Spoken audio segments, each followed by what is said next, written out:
good day. I pray that the blessings of God will overtake you. I wanted to share a thought with you, and I want to ask you a question. How are you wired? And that's WIRED. What is that intricate part of you that makes you uniquely you? I was thinking and remembering going over my life when I was a teenager. I remember how I loved solitude. Although I had my friends, my happy place was being alone.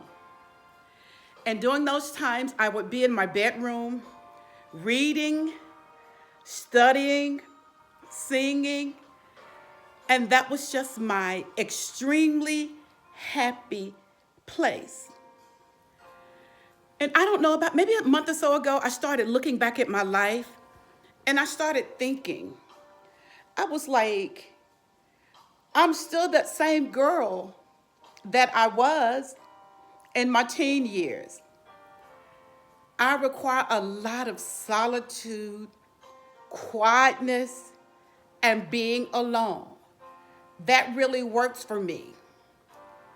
Because when I'm quiet and when I'm alone, I can hear so clearly what God is saying. Don't get me wrong, the girl loves to vacation, eat, and have fun. But overall, my personality is just being alone.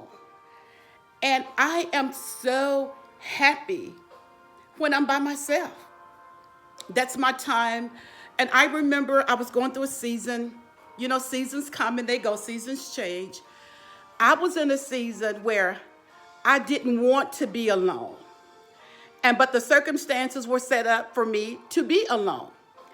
And during that beautiful season when I was all alone, God began to download and pour into me and give me songs. So you have to appreciate and look at the way that God has wired you. And I think for women, when we realize who we are, because the Bible says, you are fearfully and wonderfully made. In other words, when God made you, He knew exactly what He wanted to do with you. So when we know who we are in God, that alleviates jealousy, insecurity, and we don't have to feel like we're left out. And you know, when you can't appreciate the way that God has wired you, you'll start looking at other people and saying, I want to be like her. I want to do that. But you don't know the price that people pay to be where they are. And also, when you don't like who you are, who God has made you, you're saying, God, I don't like the way you put me together. You should have made me like Beverly. I could have been like Carol. But God gave you your own uniqueness. So look at your life and see how you're wired and appreciate the beautiful you that God has made. Have a good one. God bless.